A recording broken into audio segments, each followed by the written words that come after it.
conseguiu compreender o que existe por dentro da energia elétrica? Eu já. Agora o que acontece nos fios, nos aparelhos, está muito mais claro. Escuta, eu sempre ouço falar em curto-circuito, mas ainda não entendo bem o que acontece. E eu sei que muitas vezes tem aquecimento e até pega fogo. Por quê? Como nós podemos proteger o sistema elétrico de um curto-circuito? Certo! Um curto-circuito é quando há um excesso de corrente que um circuito elétrico pode suportar, causado por um, digamos, caminho curto que a corrente percorre. É por isso que usamos um protetor, no caso, um fusível. Esta peça aqui, ele é feito de um material condutor que tem um ponto de fusão mais baixo e que se funde com a sobrecarga e interrompe o fluxo da corrente. Veja o que acontece quando ligamos o interruptor A. A lâmpada acende. Quando ligamos o interruptor B, o circuito derrete. Neste caso, como não há resistência, a corrente aumenta e a fiação não resiste. Veja agora o mesmo circuito com o fusível. Quando ligamos o circuito B, é o fusível que derrete. E como determinar o valor do fusível? Não é fuzil, é fusível. Você, como técnico, deve usar a expressão correta, certo? Bom, para determinar o valor correto de um fusível, basta lembrar da fórmula potência é igual a tensão multiplicada pela corrente. Em um circuito em que a potência é de 120 watts e a tensão de 12 volts, a corrente é de 10 amperes. O fusível deve ser de um valor um pouco maior que este, protegendo assim o circuito. Quando a corrente é maior do que o fusível pode suportar, ele derrete, fica inutilizado e deve ser substituído. Lá em casa, o fuzil, quer dizer, o fusível do chuveiro vivia queimando. E meu irmão resolveu. Ele colocou um fusível maior e daí nunca mais queimou. Isso é um procedimento errado. Devemos examinar e descobrir por que ele está queimando. Se o valor estiver abaixo, muito bem, mas se o valor estiver correto, o que pode acontecer é queimar toda a instalação elétrica da sua casa. E nos veículos também é assim. Nunca devemos substituir o fusível original por um de maior valor. Isso pode até incendiar um veículo. Muito cuidado. Consulte os diagramas elétricos, o manual do proprietário e recoloque o fusível com o valor especificado. Examine e descubra antes o porquê da queima constante. Certo? Mas me responda uma pergunta. Como é que se produz energia elétrica? De onde ela vem? Existem várias formas de obtenção da energia elétrica. Uma hidrelétrica produz energia elétrica, o alternador do carro também. Vamos conhecer agora uma experiência que vai produzir energia elétrica através da reação química. Reação química?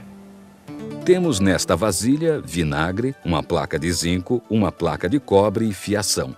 Com o voltímetro ligado nas placas, observe o meio ácido, no caso, o vinagre, reagindo nas placas metálicas, provocando uma alteração no meio, surgindo os íons. Íons? Que é isto, íons? Você ainda não falou disso. Íons são os átomos ou moléculas com excesso ou falta de carga elétrica negativa. Nesta experiência, seus elétrons se acumulam na placa de zinco. Com o uso, a reação provoca o desgaste da placa e a energia se esgota. Esse é o princípio da bateria, Gouveia. Isso mesmo. Lá dentro da bateria ocorrem reações que geram a energia elétrica que abastece o sistema elétrico do carro.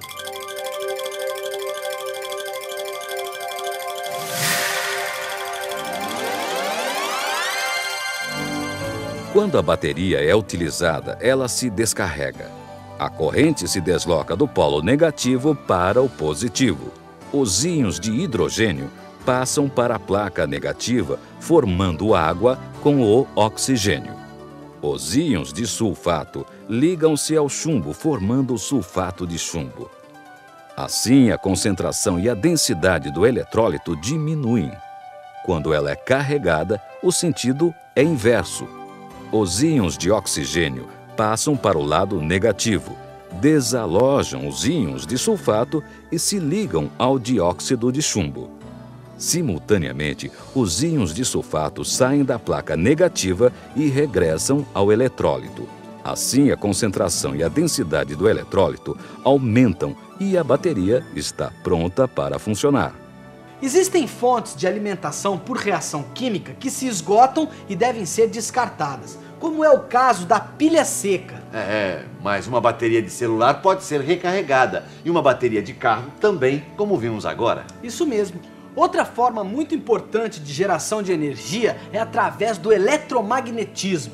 Veja, movimentando-se o ímã, obtemos corrente elétrica. Utilizando um amperímetro, podemos constatar a corrente gerada pela movimentação do ímã. Transformamos movimento mecânico em energia elétrica. É assim que produzimos energia nas hidrelétricas e no alternador do veículo. Vamos agora a uma experiência com um pedaço de ferro, uma bobina de fios e uma bateria. O princípio do motor primitivo. A corrente elétrica da bateria gera um campo magnético no enrolamento que movimenta a barra de ferro. Aqui o fenômeno é o contrário, ou seja, a energia elétrica produz movimento. Este é um exemplo de um motor primitivo. Este tipo de motor é chamado de solenoide. Ele é muito utilizado nos automóveis. Um exemplo é o solenoide do motor de partida. Gouveia, o que é um relé? Um relé é esta peça aqui. É um componente elétrico que utiliza um pequeno fluxo de corrente para controlar uma maior. O funcionamento do relé é bem simples. Quando uma corrente circula pela bobina, um campo magnético aparece e atrai um contato fechando ou abrindo circuitos.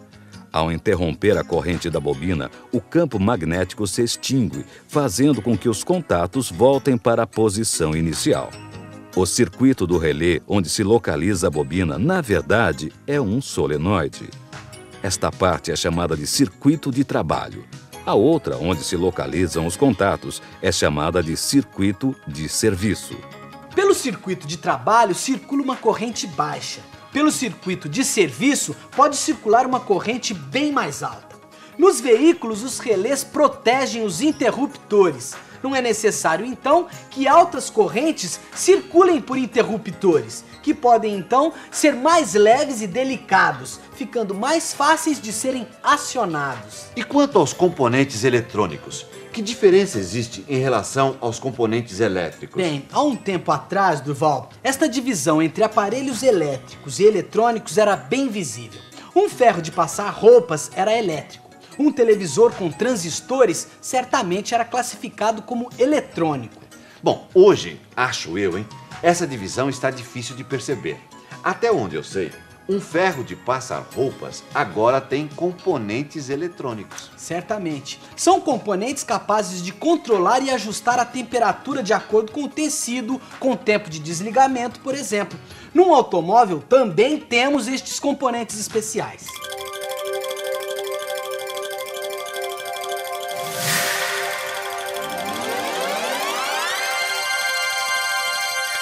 Lembra dos materiais condutores e não condutores? Lembro.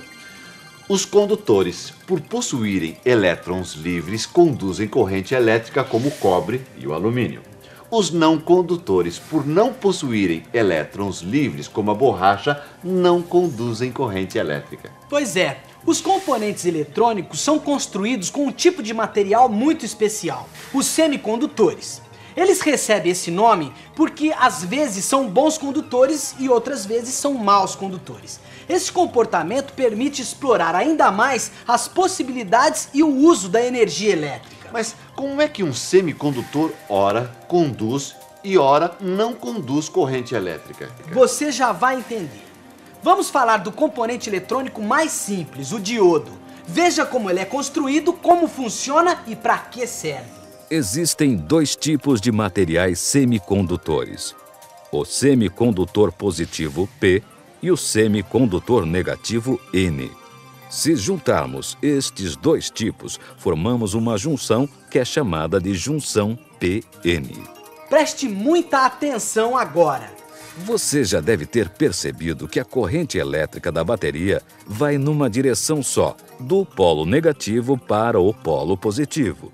Neste caso, ela é chamada de corrente contínua, que abreviamos por CC. Veja agora esta experiência. Vamos colocar o diodo no circuito e ver o que acontece. Se ligarmos o diodo com o lado P ao polo positivo da bateria e o lado N ao polo negativo da bateria, a corrente elétrica flui através do diodo e a lâmpada se acende. Veja agora o que acontece se invertermos o diodo. O fluxo de corrente elétrica é bloqueado pelo diodo e a lâmpada não se acende.